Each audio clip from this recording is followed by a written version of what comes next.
Mesdames et messieurs, bonjour et bienvenue dans cette nouvelle vidéo domotique impression 3D. C'est le 5e épisode aujourd'hui. On a déjà regardé comment gérer les déplacements de l'imprimante, on a regardé comment gérer les températures de l'imprimante, on a regardé comment faire la liste des fichiers qui sont disponibles sur la carte SD pour pouvoir démarrer une impression, faire pause, arrêter une impression, etc. Aujourd'hui, on va s'amuser avec des interrupteurs 433 MHz. Ça va nous permettre de couper l'alimentation à notre imprimante à distance. Et si, comme moi, vous en avez plusieurs, vous pouvez désactiver plusieurs trucs indépendamment. Donc bien sûr, ça va vous prendre un récepteur 433 MHz et un émetteur 433 MHz. Ça coûte genre 2$, c'est vraiment pas cher. Et ça va vous prendre bien sûr les switches avec la petite manette qui permet de les contrôler. Parce que ce qu'on va faire, c'est qu'avec le récepteur 433 MHz, on va lire les signaux de cette manette pour ensuite les reproduire avec notre transmetteur 433 MHz pour envoyer les commandes à nos interrupteurs. Si pour vous, utiliser des interrupteurs sans fil, ça vous convient pas, vous pouvez y aller avec simplement un relais. Donc vous branchez le relais sur le Raspberry Pi et vous le branchez à votre imprimante et ça va permettre de gérer l'alimentation ça aussi. Quand vous achetez vos switches ou vos relais, assurez-vous que ça peut supporter la puissance nécessaire pour votre imprimante, bien sûr, on ne veut pas les griller. Si vous n'avez pas vu les épisodes précédents de la série, je vous conseille vraiment d'aller les voir parce que sinon vous allez être un petit peu perdu parce que moi je considère que vous avez vu les épisodes précédents et il y a certains éléments de base que je vais aller plus vite parce que j'en ai déjà parlé auparavant. Bref, si vous n'avez pas tout vu, allez voir les autres vidéos. Petit conseil comme ça. Bon, avant de toucher à Node-RED, on va aller directement sur notre Raspberry Pi. Je suis connecté à distance en SSH. Premièrement, il faut que vous installiez WaringPi. Moi, c'est déjà fait, donc je vais juste vous montrer la petite fenêtre ici. Je vais vous mettre ce lien-là dans la description, mais ce que vous devez faire, c'est les commandes qui sont ici. Ça va vous installer WaringPi. C'est très important de l'avoir. Une fois que WaringPi est installé, on va aller voir ce lien-là ici. Je vous mets ce lien-là aussi dans la description. Ce lien-là, ça nous montre pas mal à faire qu'est-ce qu'on essaie de faire aujourd'hui. Interagir avec ces petites switches-là à partir du Raspberry Pi et ça nous dit c'est quoi les branchements qu'on doit faire. Donc, regardez attentivement, c'est pas très compliqué. Donc, ici, vous voyez comment on branche l'émetteur et ici, vous voyez comment on branche le récepteur. Il n'y a rien vraiment à rajouter là-dessus. Vous voyez tout ce qui est important en ce moment. Une fois que ça c'est fait, on peut retourner ici et vous voyez que lui, sa manette, elle est programmable et ses switches aussi pour qu'il puisse fabriquer ses propres codes. C'est pas tout le monde qui va avoir ça, c'est possible que vous, ça soit comme moi et que ça soit programmé d'usine. Donc on va passer cette étape-là et là, ça va nous expliquer comment télécharger les utilitaires qu'on va utiliser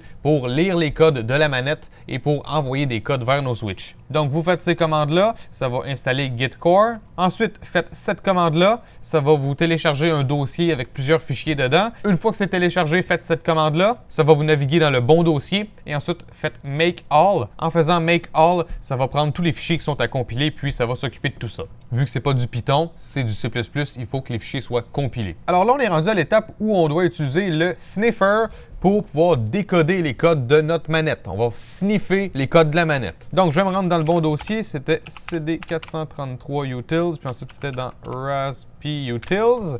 Si je fais ls, je devrais voir les fichiers. Voilà. Je vois RF Sniffer qui est juste ici. Je vais faire sudo /rf sniffer, Enter, et là, ça attend les codes. Donc là, je vais appuyer sur ma manette. Et vous voyez qu'on reçoit les codes. Le problème, c'est que je suis encore en train d'appuyer et on a juste reçu 2 codes. Je sais pas pourquoi ça fait ça, mais moi, le fichier RF Sniffer, il marche vraiment pas très bien. Ça fait environ 2 heures que j'essaie de diagnostiquer ce problème-là. Et dans ces 2 heures de diagnostic, c'est la 2e fois que je réussis à lire un code. J'ai arrêté le programme avec CTRL-C. Je vais le redémarrer maintenant, on va voir si ça fait la même chose. Et là, vous voyez, j'arrive juste pas à lire quoi que ce soit. J'ai vérifié mes connexions, tout est très bien branché. Je ne sais pas pourquoi ça veut pas fonctionner. Alors, ce que je vous dirais, c'est essayez-le chez vous. Si ça fonctionne, tant mieux pour vous. Et si vous avez eu une manipulation spéciale à faire pour que ça fonctionne, j'aimerais bien savoir. Mais si, comme moi, ça vous fait un bug comme ça, ou est-ce que ça ne lit absolument rien et que vous êtes certain à 100% que c'est bien branché, eh bien, il y a toujours la fameuse solution utiliser un Arduino. J'ai mon petit Arduino Uno ici. Si vous ne possédez pas d'Arduino, ça coûte à peu près 10$ avoir un clone chinois d'un Arduino. Donc, c'est vraiment pas très cher et ça peut être cool pour faire des petits projets. Ce que vous allez faire, c'est que vous allez télécharger le logiciel Arduino sur votre ordinateur. Vous allez dans Sketch. Vous allez dans Include Library, Manage Libraries. Ça ouvre une petite fenêtre et ici, on va écrire RC Switch. Puis ensuite, on va descendre, on va trouver le bon fichier. Voilà, RC Switch, vous cliquez là-dessus, vous cliquez sur Installer. Une fois que c'est installé, vous faites File, vous faites Exemple, vous descendez tout en bas et vis-à-vis RC Switch, il y a plusieurs exemples qui sont maintenant inclus. Moi, j'ai choisi d'ouvrir Receive Demo Advanced. Il y a la version simple aussi, mais la version Advanced, elle nous donne plus d'informations. et ça va vous ouvrir ce petit bout de code ici. Sur votre récepteur, à l'arrière, ça devrait être écrit quel pin fait quoi. Il y a certains récepteurs qu'il y a 2 pins pour le data et c'est la même pin, les deux sont connectés ensemble. Donc prenez celle que vous voulez. Mais vous allez brancher donc le VCC sur du 5 volts, vous allez brancher le ground sur du ground et le fil data, vous allez le brancher sur la pin 2 de votre Arduino. Donc laissez-moi faire ça rapidement. C'est branché, on va aller dans Tools, on va aller dans Board, on va aller dans Arduino Uno. Si vous utilisez un autre Arduino comme la Mega par exemple, sélectionnez la Mega bien sûr. On va choisir le bon port, c'est déjà bon. Ensuite, on va pouvoir faire Upload, ça devrait s'envoyer dans le Arduino sans problème. Voilà. Maintenant, on va cliquer sur le Serial Monitor juste ici. Je prends ma manette et je vais envoyer des codes. Et vous voyez que ça fonctionne parfaitement bien. Donc, pourquoi est-ce que j'arrive pas à le faire fonctionner sur le Raspberry Pi? Aucune idée. Mais là, on a beaucoup d'informations qui sont très intéressantes ici. Déjà, juste ici, en premier, vous avez votre code décimal. Chaque bouton envoie un code et nous, on est intéressé à savoir c'est quoi ces codes-là. De plus, on est intéressé par la longueur d'onde, pulse length, et vous voyez que c'est 181 microsecondes, 180 microsecondes. Donc, on va prendre 180. Ensuite, on voit protocole 1. Très important aussi. Alors, ce que je vous conseille de faire, ouvrez-vous un petit Excel, quelque chose du genre, et ensuite, notez quel bouton fait quoi. Donc, switch 1 quand je l'allume, et ensuite switch 1 quand je l'éteins. Et pour ceux qui ont suivi ma série de domotique précédente, vous voyez que ça se ressemble beaucoup. Donc, j'appuie sur On, 42 81 651. Donc, c'est ce petit code-là juste ici. Ensuite, je vais faire le Off. Voilà, ça me donne 42 81 660. Ensuite, vous pouvez faire ça pour Switch 2, Switch 3, etc. Moi, je vais juste le faire pour Switch 2. Donc voilà, vous pouvez faire ça pour toutes les Switches que vous voulez. Maintenant, on va noter le protocole. Donc, le protocole, c'est le protocole numéro 1 qu'on avait dit. Ensuite, Pulse. On avait noté que c'était 180 et c'est pas mal ça qu'on a besoin pour l'instant. Donc, on va pouvoir quitter tout ça. Si je fais LS, vous voyez maintenant que, bon, OK, on a le RF Sniffer, qu'on s'en est plus ou moins servi. Du moins, moi, je m'en suis pas servi. Mais on a aussi Code Send. Code Send, c'est le fichier qui va utiliser notre transmetteur pour transmettre les données qu'on veut en 433 MHz. Si je regarde nanocodesend.cpp, bon, vous voyez que c'est un programme qui a quand même plusieurs lignes. Mais si je me trompe pas, ici, vous allez avoir ces deux lignes-là qui vont être commentées parce que c'est pas obligatoire de sélectionner la longueur d'onde. Je pense qu'il y a genre une valeur par défaut ou sinon ça peut s'adapter d'une façon ou d'une autre, je suis pas certain. Et le protocole, ça le dit ici, si on lui dit 0, ça va utiliser la valeur par défaut. Mais nous, on vient de tester, on est certain c'est quoi notre protocole et notre longueur d'onde. Donc, pourquoi ne pas les spécifier? Donc, int protocole égale 1 et int pulse length égale 180. Donc, on va faire CTRL X, Y, Enter. Et la façon que ça fonctionne, code send, c'est qu'on va faire /code send et on va écrire c'est quoi le code qu'on veut envoyer. Si j'ouvre mon Excel, bon, je peux prendre par exemple switch 1, le mettre à on, donc je prends ça, puis ensuite je le colle ici. Puis ici, on pourrait préciser protocole 1 et longueur d'onde 180, sauf que nous, on l'a déjà précisé dans le programme lui-même. Donc, vous voyez que ça raccourcit notre commande un petit peu. Mais avant de pouvoir l'utiliser, il va falloir qu'on compile parce qu'on a modifié le fichier C++. Et on l'a dit tantôt, il faut compiler les fichiers C++. On ne peut pas juste les utiliser tels quels. Assurez-vous d'être bien positionné dans le dossier Raspberry Pi Utils. Ensuite, on va prendre cette commande-là. La commande, elle vient de juste ici et ça se trouve sur le lien que je vous ai présenté tout à l'heure. Et ça, qu'est-ce qui est ici? Nous, on va pas le faire parce que lui, il fait un fichier C++ qui permet seulement d'allumer ou éteindre une switch. Nous, on va pas l'utiliser comme ça. Donc, prenez cette ligne-là. On va modifier 2-3 trucs dedans. Donc, nous, c'est pas control.cpp, c'est codesend.cpp et le nom de notre fichier exécutable, ça va aussi être codesend. Là, on va faire Enter, ça va compiler tout ça. Ça prend quelques secondes. Ça, c'est fait. Donc là, quand je fais codesend et que j'écris le code que je veux, en principe, ça devrait fonctionner. N'oubliez pas de mettre un point barre oblique devant code send. Donc, je fais Enter et je viens juste de voir que mon interrupteur s'est effectivement allumé et ça le dit ici, Sending Code, et ça dit le code qui a été envoyé. Alors, cette partie-là, j'espère que c'est assez clair. Je vous ai montré comment, avec Arduino, vous pouvez lire votre manette. Moi, malheureusement, j'arrive pas à le lire directement sur le Raspberry Pi. Si vous êtes capable, tant mieux. Donc, maintenant, on sait qu'on peut utiliser le fichier code send et simplement écrire le code à côté pour envoyer n'importe quel code. Donc, on va utiliser ça à notre avantage. On va aller maintenant dans notre Node-RED. On va se créer un nouveau flow. J'appuie ici, je double-clique là. Ce flow-là, je vais l'appeler Système. Dans Dashboard, on va ajouter une nouvelle tab. Cette tab-là va s'appeler, encore une fois, Système. Puis ensuite, on va mettre un groupe. Comme je vous ai déjà dit, moi, j'enlève le nom du groupe parce que je veux pas que ça affiche quoi que ce soit dans l'interface. On va faire déployer. On va commencer à faire notre page. Donc, on va avoir un drop-down parce que moi, je vais avoir deux interrupteurs branchés comme ça. Donc, on va pouvoir choisir entre fermer l'interrupteur 1 ou l'interrupteur 2. Alors, dans mon drop-down, je vais avoir deux valeurs possibles. Comme je vous avais dit dans la démonstration, j'ai une switch qui va avoir seulement l'imprimante qui va être branchée dessus et ma deuxième switch, ça va être le système au complet. Donc, la switch de l'imprimante va être sur cette switch-là, en plus des lumières et des caméras qui pourraient être branchées dessus. Et moi, je mets même le Raspberry Pi là-dessus. Comme ça, quand j'éteins cette switch-là, le système au complet est éteint. Je vous avais dit aussi pendant la démonstration que éteindre directement comme ça le Raspberry Pi, c'est pas idéal. Donc, ce qui serait mieux à faire, c'est simplement envoyer la commande shutdown au Raspberry Pi avec, par exemple, un node exec ici. Comme ça, le Raspberry Pi va faire un shutdown normal. Mais moi, j'y vais avec la méthode j'éteins tout quand j'éteins cette switch-là. Comme j'arrête pas de le répéter, vous pouvez adapter ce projet-là pour qu'il fasse exactement ce que vous voulez. Donc, moi, j'ai une switch qui éteint l'imprimante et j'ai une switch qui éteint le système. Et le label, ça c'est qu'est-ce qu'on voit sur l'interface. On va mettre des majuscules, imprimante, et ensuite système avec l'accent. En fait, je vais écrire système complet. Bon, le choix qu'on fait, on va le sauvegarder. Donc, on va prendre une petite fonction comme ça. On va mettre ça dans une variable de flow. Je pense qu'on commence à être habitué d'en utiliser. Donc, on enlève ça et on va écrire flow.set, entre parenthèses, guillemets, choix, virgule, msg.payload, point virgule à la fin.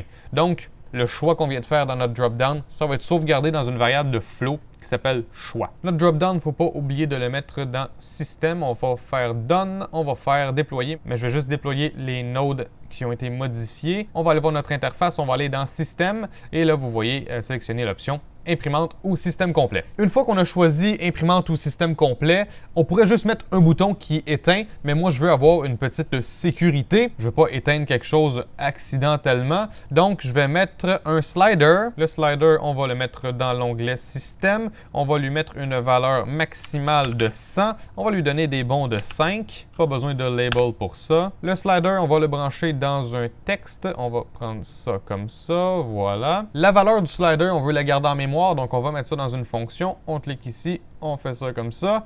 Puis, on va ouvrir ça. Encore une fois, une variable de flow. Flow.set, parenthèse guillemets, val slider, msg.payload, point virgule à la fin. C'est possible que le Raspberry Pi au redémarrage, il garde en mémoire la valeur du slider. Donc, c'est pour ça qu'on va mettre un inject au tout début. Le inject, on va lui mettre un numérique, un numéro. On va lui mettre 0. On va l'injecter 5 secondes après le démarrage du serveur Node-RED et on va faire done. Et ça, on va le brancher sur le slider. Donc, 5 secondes après le démarrage du serveur, le slider va se remettre à 0. Et aussi, on va le brancher ici parce que ça va mettre notre choix à 0. Donc, le slider va être à 0 et il n'y aura pas de choix qui va être quelque part en mémoire. Donc, qu'est-ce que ça fait si on déploie juste pour voir? On voit qu'on a nos options qu'on peut sélectionner et on voit qu'on a notre slider. On ne voit pas le texte parce que je ne l'ai pas mis à la bonne place, j'imagine. Texte, voilà, on va le mettre dans Système, Done, Déployer. On retourne ici, voilà, le texte qui est là et on voit que on est capable de voir c'est quoi la valeur sélectionnée. Par contre, le texte, on va enlever qu'est-ce qui est écrit juste ici. Ça va être un petit peu plus propre. Voilà, beaucoup plus beau comme ça. Moi, j'avais prévu mettre quelques petits textes pour guider un petit peu l'utilisateur. Donc, on va aller mettre du texte. On va cliquer ici. Là, cette fois-ci, on va tout de suite le mettre dans le bon groupe. Et là, on va écrire que voulez-vous désactiver ou éteindre. C'est comme vous préférez. On va faire Done. Et ça, je vais aller dans mon onglet ici. Je vais le mettre tout en haut. Donc, dans Dashboard, Layout, juste ici, on peut contrôler ça. On va faire Déployer. Puis là, on va voir que j'ai du texte tout en haut. Que voulez-vous éteindre? Ensuite, on peut mettre un autre texte qui va un petit peu guider l'utilisateur encore une fois. On peut écrire « Glisser le slider jusqu'à 75 et appuyer sur le bouton pour éteindre ce que vous avez sélectionné. » Voilà, donc ça devrait guider l'utilisateur un petit peu. Je déploie. Est-ce que je l'ai mis à la bonne place? Ah ben non, il faut le mettre dans le système encore une fois. Je fais toujours les mêmes erreurs. Ça, je le mets sous le drop-down, par-dessus le slider. On va faire déployer, on regarde qu'est-ce que ça donne. Là, on voit que le texte, on dirait qu'il est coincé un petit peu. On va lui donner... Je pense qu'il faut que j'aille avec 6 par 2. Voilà, 6 par 2, ça donne un petit peu plus de place au-dessus et sous le texte. Ensuite, j'ai un dernier texte que je veux mettre. On double-clique. On va mettre ça dans le bon onglet cette fois-ci. Et là, moi, j'écris tout ça en majuscule. Attention, cette action est irréversible si le système complet est éteint. Il sera impossible de le réactiver à distance. Voilà. Donc, un petit avertissement pour l'utilisateur. J'ai déployé, on regarde ça ressemble à quoi. Pas si mal, mais il manque de place en haut et en dessous. Donc, on va faire la même chose. On va y aller avec un 6 par 2 pour voir. Et au pire, on lui mettra un 6 par 3. Excellent. Maintenant, ça respire un petit peu plus. OK, ben il reste juste à mettre le bouton qui va envoyer la commande. Donc, je prends le bouton. Je clique dessus. Je vais le nommer désactiver et ça a pas mal fait le contraire que je voulais que ça fasse. Beaucoup mieux ainsi. On va le mettre dans système. Moi, je vais lui mettre un background rouge pour que ça soit bien violent pour les yeux. Donc voilà, ça a l'air à ça. Ensuite, on va se mettre un switch. Ça ici, on le met là. On va brancher ça ensemble. Et c'est ce switch-là qui va nous permettre de savoir est-ce que notre slider a été mis à 75 ou pas. Parce que s'il n'est pas à 75, on veut rien désactiver. C'est notre sécurité. Donc, on va écrire ici flow et on va tout simplement écrire val slider. Pas besoin de syntaxe compliquée ou quoi que ce soit. On a juste à écrire ça comme ça. Et ici, on va écrire 75. Donc, si la valeur de flow val slider est égale à 75, je peux transmettre le signal du bouton au node suivant. Et le node suivant, c'est drôle parce que c'est un node switch. Et là, même principe, on va aller chercher notre variable de flow. Sauf que cette fois-ci, on va aller chercher la variable choix. On ajoute une valeur possible. Si c'est imprimante, on va activer l'output 1. Si c'est système, on va activer l'output 2. On fait done. On voit qu'on a deux petits carrés maintenant au lieu de juste un. Et là, on va aller dans exec. On prend ça, on met ça là. Et la commande, ça va être /home/py/433 utils /rpi minuscule barre en bas utils /code send espace le code qu'on veut envoyer. Donc, si je veux éteindre l'imprimante, ça va être sur la switch 1. Donc, vis-à-vis le 0, je vais prendre ça ici. J'ajoute ça ici. N'oubliez pas de mettre un espace entre le code et code send. On va faire done. Puis ensuite, ça, on va le copier-coller comme ça. Puis, je vais aller changer ce code-là ici. Je vais prendre le code pour mettre la switch 2 à off cette fois-ci. Donc, on prend ça comme ça et on le met juste ici. Done. Ensuite, on branche ça ici et on branche ça là. En principe, c'est terminé. En principe, ça fonctionne. Donc, pour tester, on va déployer ici. Et vu que je déployais seulement les nodes modifiés, je vais injecter manuellement mon 0 ici. Ça remet mon choix à 0, ça remet mon slider à 0. Mon imprimante, elle est branchée sur cette switch-là. Et l'entièreté de cette power bar-là, elle est branchée sur la switch numéro 2 qui est sous la table. Mon Raspberry Pi est branché sur la power bar. Cette switch-là est sur la power bar.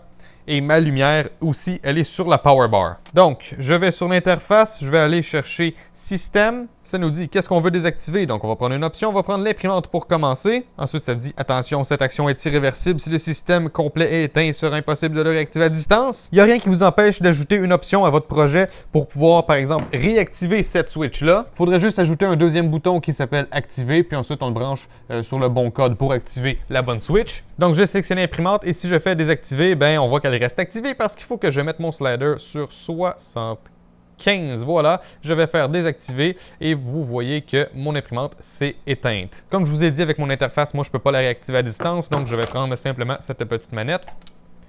À bien y penser, je vais probablement rajouter le bouton pour la démarrer à distance, ça serait bien pratique. Donc voilà, tout ça est activé et maintenant, on va désactiver le système complet. Donc, êtes-vous prêts, mesdames et messieurs? Je suis vis-à-vis 75, je fais désactiver maintenant et voilà. Tout s'éteint et maintenant si j'essaie de rafraîchir la connexion au serveur, on voit que c'est terminé, le Raspberry Pi est éteint. Comme je vous ai déjà expliqué, c'est pas la meilleure pratique à faire, ça peut corrompre votre carte SD, mais je vous fais ça comme ça pour la démonstration. J'espère que vous avez apprécié cette vidéo. En théorie, dans la prochaine vidéo, ce qu'on va faire, on va regarder comment est-ce qu'on peut contrôler notre imprimante à l'extérieur de notre réseau local et je risque aussi de faire un autre épisode qui va parler des quelques optimisations possibles pour le projet parce que moi-même, en regardant le projet en ce moment, je me rends compte qu'il y a des trucs qui pourraient être plus optimisé. Et aussi, il y a des gens qui m'ont donné des idées d'optimisation en commentaire. Alors, merci à vous. Donc, il risque d'avoir un épisode qui est dédié aux optimisations. J'espère que vous avez aimé cette vidéo. Si c'est le cas, n'hésitez pas à laisser un j'aime et un commentaire. Et n'hésitez pas à me rejoindre sur tous les réseaux sociaux, YouTube, Facebook, Twitter, et Instagram.